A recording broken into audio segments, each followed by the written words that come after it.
Acolytes. How do you beat a villain that's right? You don't.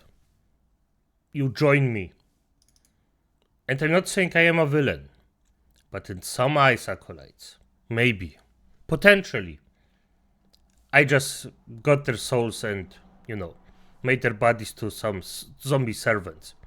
But I mean, that's a normal reaction. Squampampulus, I hope you say the same here. If not, well, I probably have a horse servant. For generations, we've told stories about heroes defeating villains, helping guide us between what is right and wrong. Yes, But what we if did. we were to break this convention with a villain who's actually right? How do we make our heroes win when the villain proves them to be wrong? The simple answer is, we don't. Good, the honest answer here is that it's irrelevant if the villain is correct or not.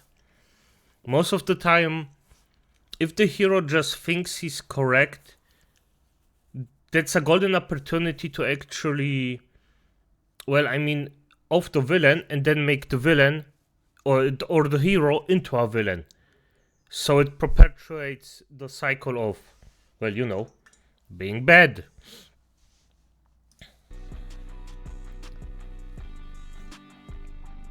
Yeah, come on. Show it.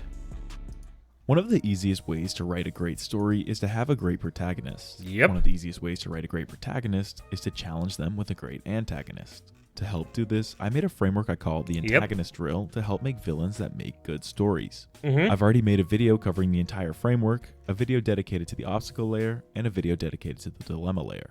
Which means in this video, we're on the final layer, the mirrors.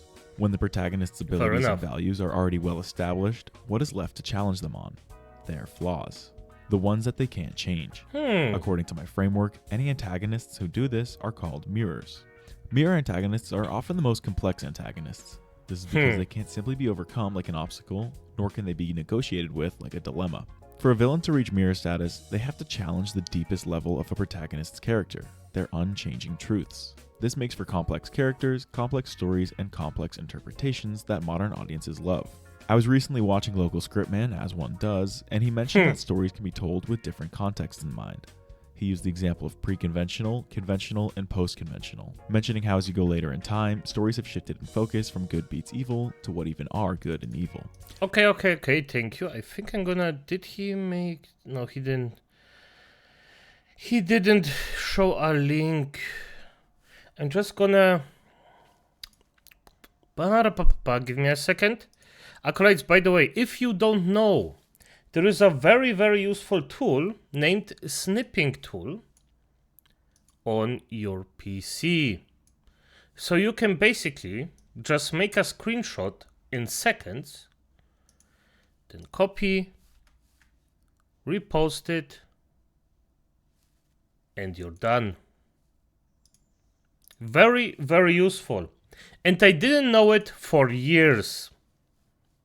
Now you can hear how learning new things can actually make your life way easier before I try to write this stuff down. From good beats evil to what even are good and evil.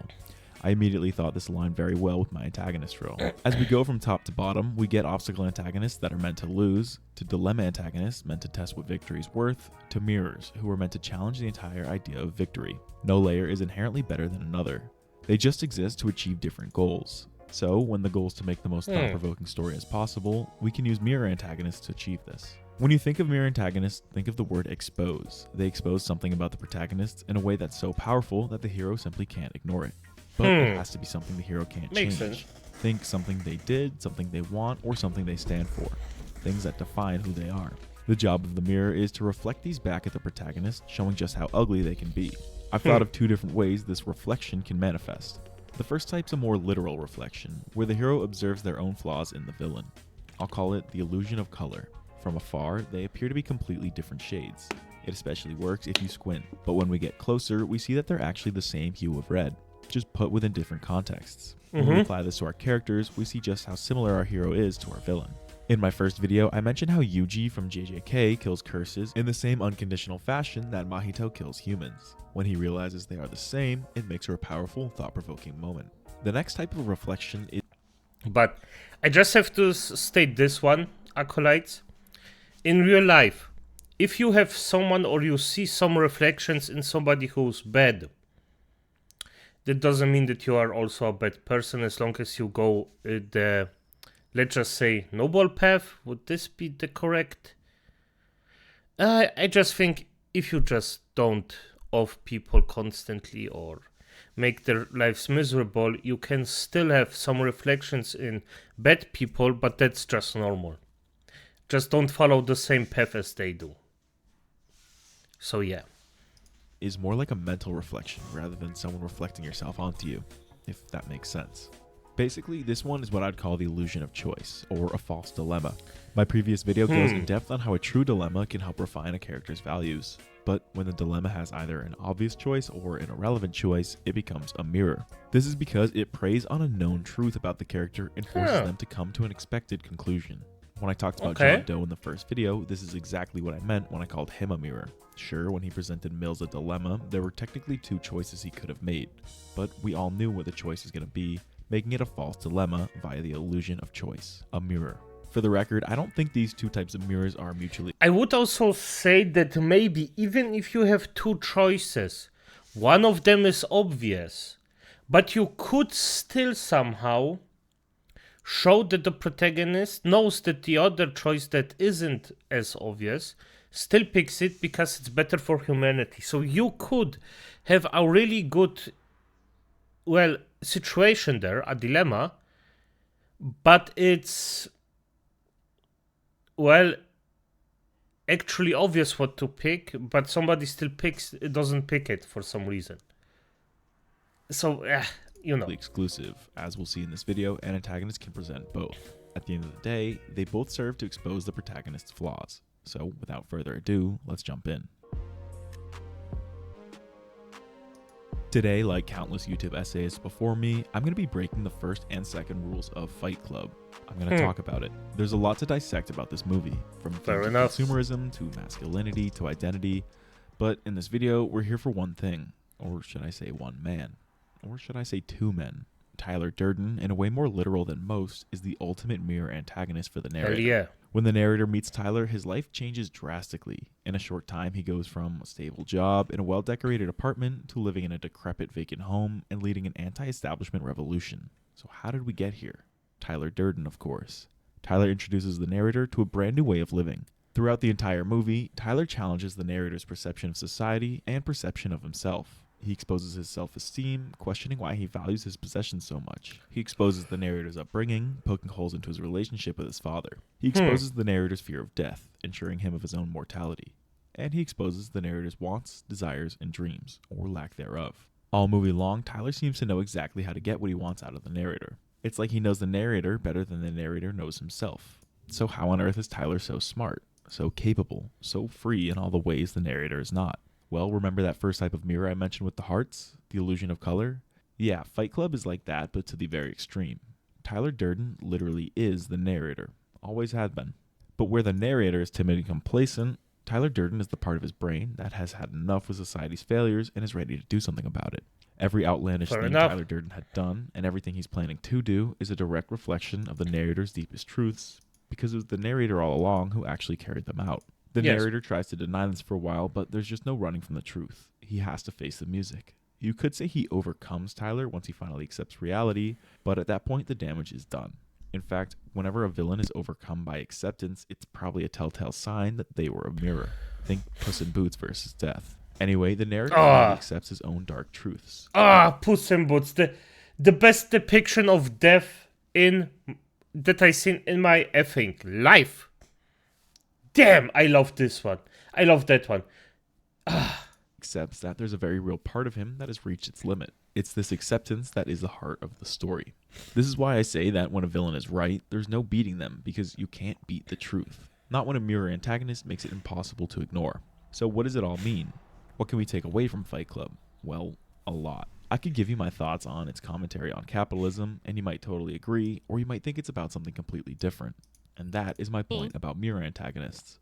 By challenging the protagonist's flaws and their truths, it in turn challenges the audience's idea of what victory even means. Tyler Durden, like all good mirror antagonists, Give the audience something to chew on for a while. Yes. Something to let them come to their own conclusions. That is how you achieve nuance, and it's how to make a story stay with the audience long after the end credits. I've noticed some confusion. Yeah, and by the way, I actually disliked specifically this movie and this villain, let's just call him like that. But this was when I was younger. After a while, though, I actually came to appreciate the entire story of Fight Club just because it connected way more to me after I, well, became an adult than a, well, not teenager, a young man, let's just say it like that. In the comments regarding what differentiates a mirror antagonist from a dilemma antagonist, and I get where it's coming from. They both achieve similar things that inform the protagonist's character. So for this next example, I'll try to clear up any confusion so you can easily identify a mirror antagonist when you see one.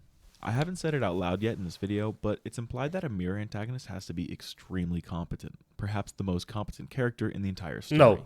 This is because they're smart enough to see the bigger picture, and they're capable enough to expose it. When we're talking about competent antagonists, there are none that come to mind before Hannibal Lecter from Silence of the Lambs. But what makes him so special? Well, he spends almost the entire movie. Yeah, the thing is, the villain that mirrors the hero doesn't really have to be especially competent. It could be an incompetent fool that just knows the hero very well. So he just counters everything the hero does. Because remember, you can be extremely competent, or you can specialize in something. So you're extremely competent in that thing. That's also how, well, you can get really good results. Both of them. Movie within the confines of either a cell, a straitjacket, or a cage, and yet he's far and away the most powerful character. This is because he knows things. And if he doesn't know them yet, he knows how to pry them out. At the start of the movie, our protagonist Clarice Starling is given the assignment to check in on him, which is just a cover-up for her to use him as an aid to crack a case. There's a serial killer going around called Buffalo Bill, and in order to get him, Clarice has to first go through Hannibal Lecter. But early in the movie, Hannibal presents a choice to her, a deal. You could say a dilemma. So why am I putting him in the video about mirrors? Well, to answer that, we have to look at the options. He wants to establish a quid pro quo relationship with Clarice. Something for something. He'll continue to give her information about Bill, but in exchange, she has to give him information about herself. In other words, she could either face her past or run from it. The thing is, at the heart of the Silence of the Lambs is not the choice itself. It's not evaluating whether she wants to catch Bill or bury her trauma more.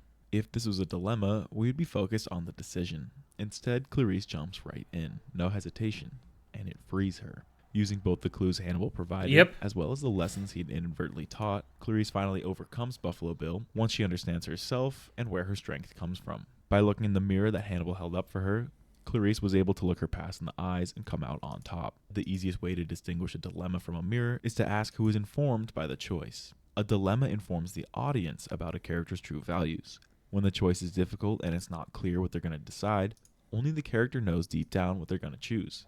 Presenting a dilemma means that push comes to shove and their values must be revealed. On the other hand, when the dilemma is difficult but the choice is obvious, it's not a dilemma at all, but instead a mirror. This is the false dilemma I mentioned earlier, or the illusion of choice. The character won't want to face the music, but both the audience and the character themselves know that they have to. So when they finally do, they get to experience the other side of their truth, for better or worse, and learn about themselves. In the instance of a mirror, it's the character who gets informed. This is why I think a false dilemma is actually just a mirror. It may present itself like a choice, but in reality, it's just a one-way path to a predestined location. Again, The Silence of the Lambs isn't a what will she choose story. It's a story about the implications of her choice and the path it sends her down. What happens when she accepts her past? What happens when she looks at herself in the mirror? Does it destroy her or save her? These are the questions that every mirror story explores, and in The Silence of the Lambs, we have Hannibal to thank for doing so. Does it though? I have to think about it. Is every mirror think this way? Now, if I think about it now and the things that I see, no, he's correct. He's correct. Yes, nice. We're now halfway through the examples, so I want to throw in a sort of honorable mention. It goes by the name The Algorithm, and it's my antagonist. After 7 months of this YouTube stuff, I've come to learn that there's no running from the algorithm. There's only 7 months. Some channels try to do this with... Damn, he's doing extremely well. I'm so happy for him. But I have to admit, he actually found something very, very interesting, very niche with, and he does an extremely good job. So, very good for him. Extremely good. With clickbait, but I think there's a much better solution. It's the like and subscribe buttons. You might not realize it, but with just 2 clicks, you can drastically help support my channel and tell the algorithm that my content is worth its while. I'm closing in on 100,000 subs, and the sooner I hit that, the sooner I can brag about it on my LinkedIn. Thanks, and let's get back to it. So, Acolytes, your overlord demands help the horse get to 100,000 and bragging rights. Give him bragging rights. I really wish that he gets it really soon, because he really deserves it. His videos are extremely good. So, I really, yeah. No, yes, he needs it. This horse needs his hay. Give it to him. For this next example, I want to cover a movie with the most unforgettable ending I may have ever watched. It's one of those classic if you know type movies, and this is thanks to the brilliantly disturbing mirror antagonist Li Woo-jin. Oldboy follows the protagonist Dae-soo after he's held captive for 15 years and finally released with nothing to turn to but revenge. The problem is he doesn't have any clue on where to look. As the movie progresses, we come to learn that he's essentially a mouse in a delicately crafted maze, all set up by Li Woo-jin. Halfway through the movie, he finally finds himself in a room with Li Woo-jin and has the opportunity to take his sweet revenge. But he's presented a false dilemma, much like the one we just went over. Dae-soo could kill Li Woo-jin right then and there, but never learn why he was captured in the first place. Or he could continue down the path Li Woo-jin set up for him to finally learn the truth. This is another example of the false dilemma because we all know the choice he's going to make. This decision isn't about what he values more because it's obvious. This decision, and Oldboy as a whole, are about what he finds when he goes down the path of truth. Yeah, the thing is, this choice never made sense to me. Because you literally have someone in front of you who captured you, plays with you like a mouse, and you actually assume that if you, just let him be and let him stay alive for a bit more, he will tell you the truth? Nah. I mean, in the film it worked out, but in reality, I just didn't understand this choice. This was just stupid to me. Just get it over, F it, bury your past, and continue on. So, Dae-soo continues down this predestined journey, and in the climactic ending, he finds it. But when Li Woo-jin puts the metaphorical mirror in front of him, what Dae-soo learns about himself is too much to handle. The woman he had made his lover all movie long is revealed to be his daughter. Yeah.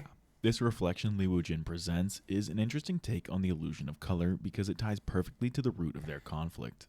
Li Woo-jin had an affair with his own sister, and Dae-soo exposed this to the world. So, in a masterful plan, he sent Dae-soo to the exact same shameful destination.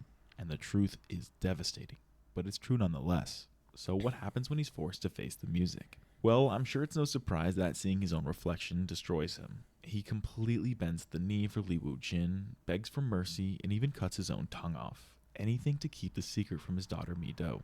For a mirror antagonist to work, all that has to happen is that the protagonist must be shown the truth. However they cope with this is up to the story. You can have protagonists that embrace the truth and learn to live with their flaws and their trauma. And it was, by the way, extremely cool. Or you can have protagonists whom the truth completely destroys. Oldboy is an example of the latter. Sure, the movie's incredibly disturbing and has a far from happy ending, but I wouldn't say it makes the movie cynical. Instead, I think it uses the depressing story of Dae-soo as a vehicle to get across a very important message. When you chase revenge, everybody loses. But that's just my interpretation of it. Since it employed a mirror antagonist, I'm sure there are countless ways for people to digest it. Yeah. It's a good day whenever I get to talk about Attack on Titan. On the top... Oh, I didn't see the... I only seen the season 1 and it was extremely good. What I heard is that the seasons continuing it are, well, bad, so didn't even bother to watch it. it came from a person that has basically the same taste as I do, Acolyte, so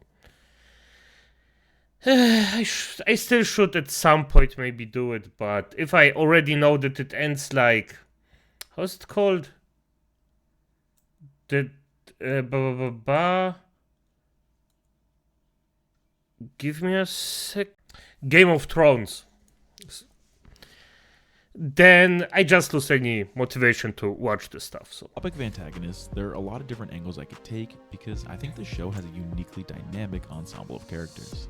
By that I mean some characters move around from protagonist to antagonist and vice versa, which is one of the reasons I find the story to be so compelling. But in this video, I want to hone in on just one character who's perhaps the most quintessential mirror antagonist I've ever seen. The protagonist Eren Yeager is challenged by a truly unstoppable antagonist, one that embodies both the illusion of color and illusion of choice, and one that completely dominates Eren from the very first scene until his very last. This antagonist is none other than Eren Yeager himself.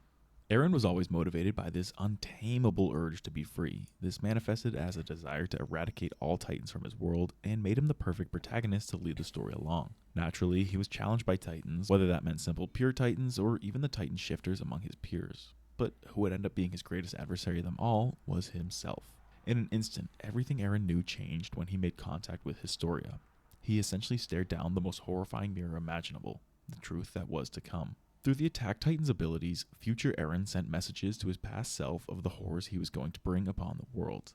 It's a complicated, paradoxical causality loop, but the main idea is that he forced himself to look in the metaphorical mirror. I think the illusion of color applies because it shows Eren a completely unbelievable side of himself. How could the same cheery protagonist we've seen all along be capable of such terrible things? Surely those two hearts are not the same, right? Wrong. In a different context, that being the unlimited power of the Founding Titan, Eren's passion for freedom that helped the heroes so far is the same passion that's responsible for annihilating humanity. As for the illusion of choice, it also applies when you consider there was nothing Eren could do about it. Despite his best efforts, the future he revealed to himself kept proving to be true. There was only one path he could follow, and it led to a terrible destination. So how did the truth impact Eren? At first, it destroyed him. Seeing how helpless he was to succumb to his own fate was absolutely tragic, but over time, he came to accept it. He leaned into that corner of his brain that wanted freedom more than it wanted air to breathe. So when you think of Eren as the protagonist, then I absolutely believe that he was defeated by himself, the mirror antagonist. There was nothing he could do once the future proved itself to come true, which is heartbreaking. But there's more to the story that I think leaves a much better message behind. One of my first videos ever is a 5-minute essay about Eren, freedom, and responsibility. I didn't think it really aligned with my channel anymore, so I took it down. But if you want to see my glass half full take on Attack on Titan's ending, I made it available on my Patreon. Links in the description. So that completely wraps up everything I have to say about mirror antagonists, which means it wraps up everything I have to say about antagonists as a whole. If you haven't already, I really encourage you to check out. Every single one of these videos is very, very well made. A wise horse and a very, very entertaining way, at least for me, and it seems also for you, acolytes, to actually watch this. Very informative. I love it. I hope this Scopampoulos does way more, way better stuff in the future. And I actually had the chance of talking to this man and I just missed it. That's something that I regret deeply. And it wasn't because I didn't wanna. I just forgot. So there's that. But as it is, acolytes, good night.